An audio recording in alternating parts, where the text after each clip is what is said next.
When the spotlight arrived in Asphalt, the community was shook up by how amazing the event was. With tons of rewards, amazing cars, and easy progressions, it was the dream event, the event that many players dreamed of and hoped to get. With the LEGO Technic Spotlight ongoing and a rumored Event 7-fold Spotlight possibly coming in the next update, I thought it would be interesting to rank all of the previous Spotlights based on their car selection, ease of obtaining those cars, how rewarding the event was, and a few other smaller details. Sounds exciting? Let's get right into it. My name is X2 and make sure you watch through. There's a bonus segment at the end that ties everything together. At number 6, in last place, we have the LEGO Technic Spotlight. I'm sure this shouldn't come as a surprise to anyone. This rightfully deserves last place on this list. There are several reasons why, but the biggest one is the carpool. This spotlight featured the LEGO Technic Aston Martin Valkyrie, the Aston Martin Valkyrie, the LEGO Technic McLaren Senna GTR, the McLaren Senna GTR, the LEGO Technic Ferrari FXXK, the Ferrari FXXK, the LEGO Technic Lamborghini Revuelto, the Lamborghini Revuelto, the LEGO Technic Chevrolet Corvette Stingray, and the Chevrolet Corvette Stingray.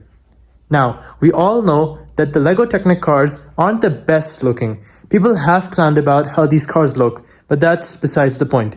Performance-wise, most of them are decent in their classes, but none of them stand out as kings, except maybe the Revuelto and its LEGO counterpart, which can put up a decent fight in Class B, but still don't dominate. Thus, it's hard to justify why most players will grind for an entire month to obtain these cars other than for collection purposes. At low stars, these cars won't help you at all in anywhere. Then comes the pricing issue. Blueprint costs in the shop have gotten out of control. Remember the Stars and Stripes Spotlight? You could get 2 Venom F5 blueprints for 1,000 Spotlight coins. Compare that to right now, where the LEGO Technic Aston Martin Valkyrie blueprint costs 900 Spotlight coins. Seriously, how is this car only 100 coins cheaper than the Venom, when these two aren't even close in terms of their usefulness or capabilities? Other cars also seem unfairly priced for what the car has to offer. The guaranteed blueprints in this spotlight are also disappointing. Many conditions require higher starred cars just to earn additional blueprints, which makes progression unnecessarily frustrating. Add in the once-a-day free refresh, plus the 2 additional refreshes costing 250 and 500 tokens. It gets even worse. And here's the final kicker. Even if you bought blueprints for every car every single day and somehow didn't run out of coins, you still wouldn't max out the LEGO cars or even unlock the LEGO Technic McLaren Senna GTR, since that key is locked behind the paid Spotlight Pass section. With all these drawbacks, I'm fully convinced this was the worst Spotlight we've gotten so far. Number 5. The Racing Around the World Spotlight. Remember this one? The Sonic Collaboration Spotlight. It featured a pretty interesting lineup of cars, including the SSC Ultimate Aero, the Nissan GTR Neon Edition, the Porsche 911 GT2 Club Sport, the Lamborghini Revuelto, the Apex APO, the Donkervro D8 GTO Individual Series, and the DSC 10s. This was the first time Gameloft introduced a spotlight in the form of a special event, and they also extended the duration to 28 days for the very first time. The idea itself was quite interesting, and compared to the LEGO Technic Spotlight, this one was miles better in terms of the guaranteed blueprints you could earn through the stages. The event had 2 main stages. The first stage involved using a maxed out SSC Ultimate Aero to grab 25 free blueprints of a support car, provided you completed the condition. Then, in the second stage, you would use that very support car to earn Sonic Ring coins and progress further in the event. Of course, this event wasn't without its flaws. The Spotlight store for this one had by far the worst drop rates ever.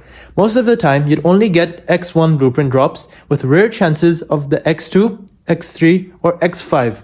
In fact, the situation was so bad that Gameloft made a permanent change after this event, fully removing X1 blueprint drops from the Spotlight store altogether. The refresh system was the same. 1 free refresh per day, plus 2 more costing 250 and 500 tokens. And let's not forget the Spotlight Pass, the only way to get the exclusive Sonic-themed decals for every car except for the DSC 10s, which had its decal in the free pass. To sum it up, at the time, this spotlight was widely considered the worst, but looking back, I don't think it was that bad. Personally, I made some decent progress during it. Still, compared to some of the stronger spotlights we've had, I feel confident leaving it here at number 5. Number 4. The Stars and Stripes Reignited Spotlight. Now, before you come at me in the comments, hear me out. I really thought a lot about this one, and I was very close to putting it in 3rd place. But in the end, I decided that number 4 was the most fair position for this.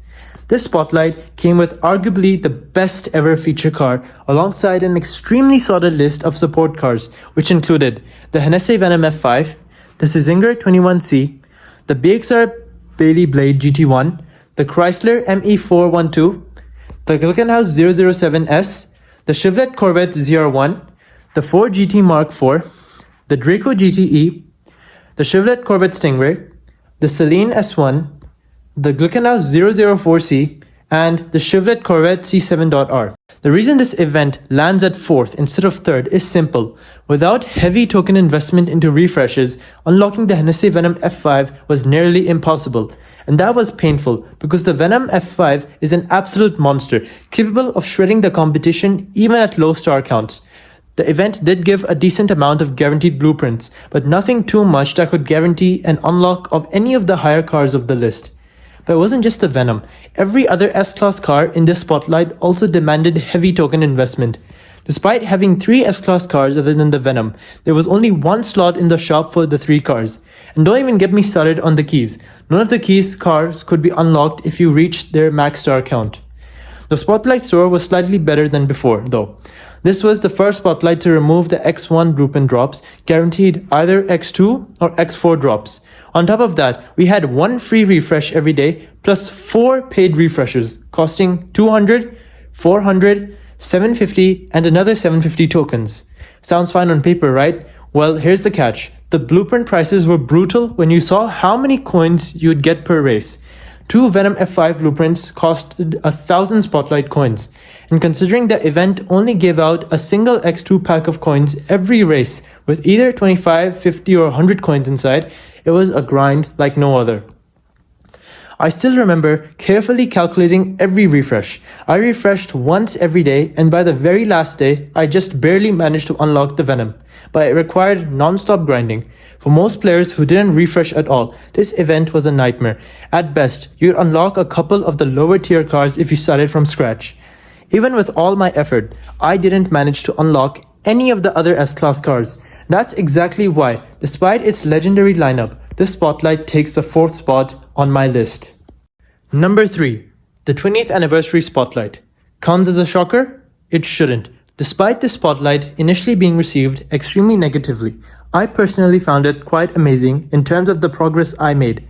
This spotlight had the largest number of featured cars, including, take a deep breath, the Bugatti Chiron, the Deuce Fayan, the Bugatti Centro 10, the Lamborghini Centenario, the Di Tommaso P72, the Jaguar XJR9, the Ferrari F8 Tributo, the Aston Martin Vulcan, the Pagani Huayra R, the Ferrari 488 Challenge Evo, the McLaren Solus GT, the Lamborghini Esterion, the Ferrari SP3 Daytona, the McLaren GT, the Arenera Huayra, the Dodge Viper ACR, the Volkswagen Electric R, the Lamborghini Huracan Super Trofeo Evo, the Alfa Romeo Giulia GTA M, the Mitsubishi Lancer. Yes, this spotlight had its drawbacks. Keys for some cars weren't available, like the Di Tommaso P72 or the Huracan Super Trofeo. Personally, I was able to get the Huracan Super Trofeo to 5 stars, but without the key, I still haven't unlocked it. Please note, the P72 key is available in the Mercedes Silver Lightning Special event if you have a 6-star car. This is only at the time of recording this video. Other challenges included limited spotlight coins, no infinite packs, and drastically reduced guaranteed blueprints. Each stage featured 2 cars in the same class. The higher car in each stage only gave its free blueprints if you had the lower car at high stars, while the lower car's blueprints could be earned for free by completing the condition. But for both cars, it was only 10 blueprints. Despite these restrictions, careful planning could lead to massive progress. For example, I managed to unlock the McLaren Solus GT and the Alfa Romeo for free by buying blueprints every day for each refresh. My biggest regret? Not planning carefully enough to also unlock the SP3 Daytona. It could have been done if I had purchased his blueprints every day, but it is what it is.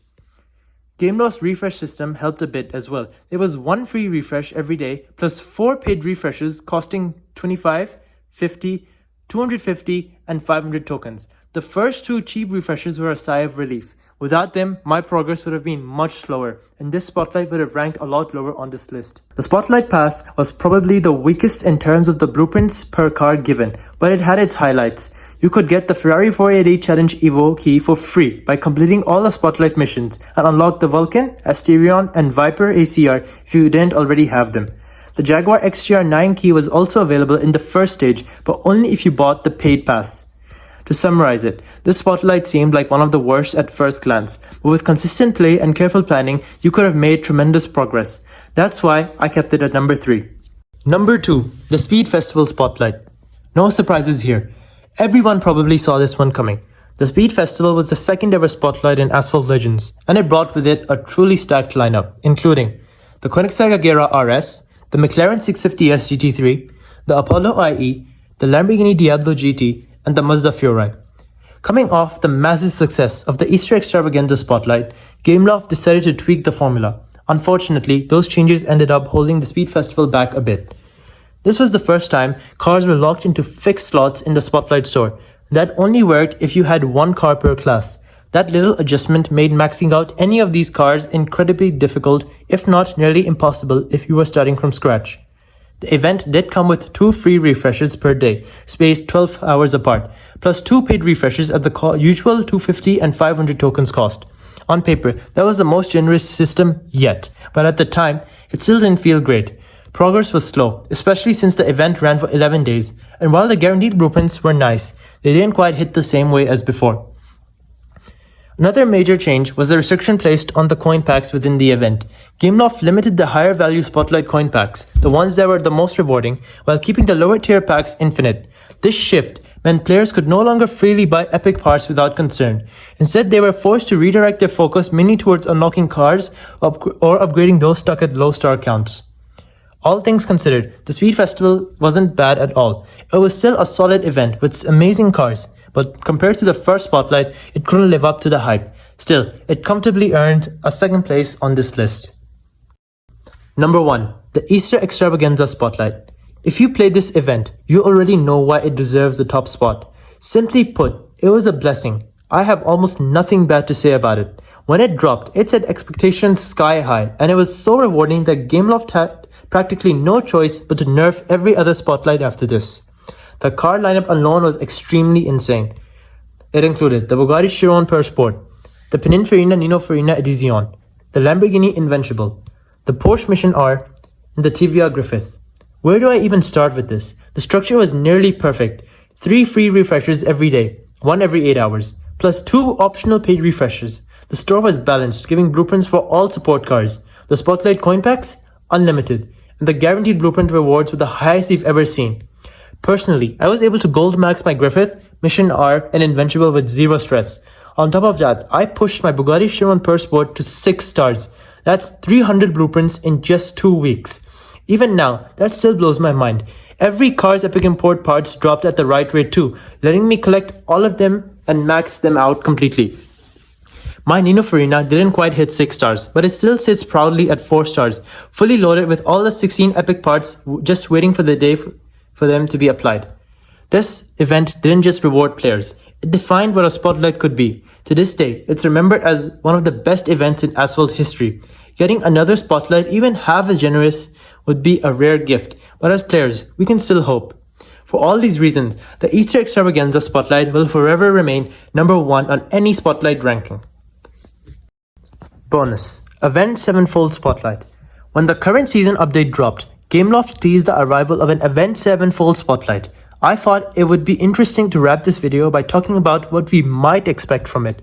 If I had to predict the lineup, I'd base my guesses on the Event 7-fold special event we had earlier this year. In that case, the Spotlight could feature cars like the Ford Shelby Super Snake, the Lotus ER9, the Kepler Motion, the McLaren GT, the Glickenhaus 004C, and the Porsche 911 Carrera RS 3.8. Now, here's where things get tricky. Every Spotlight so far has had an S-Class car as its featured car, but if this one mirrors the special event, it doesn't. My guess, the Shelby Super Snake will end up being the main feature car, unless GameLoft decides to sneak in an S-Class car. Could it be the Mazda? Yeah, that'd be way too good to be true. Overall, the car selection looks fine, but what really matters here is the spotlight format. Personally, I hope it leans more towards the original spotlight structure instead of mimicking the special event system. I'm not expecting more than one free daily refresh, but if each car gets its own dedicated slot in the store, there's a chance to unlock both the Lotus ER9 and the Glickenhaus 004C, provided the event is the usual 28 days long. That said, none of this is confirmed, so take it all with a grain of salt. I could be right, I could be wrong. We'll only know in a few weeks, and when the spotlight finally drops, I'll be updating the full spotlight rankings in spreadsheet form. You'll find that link down in the description.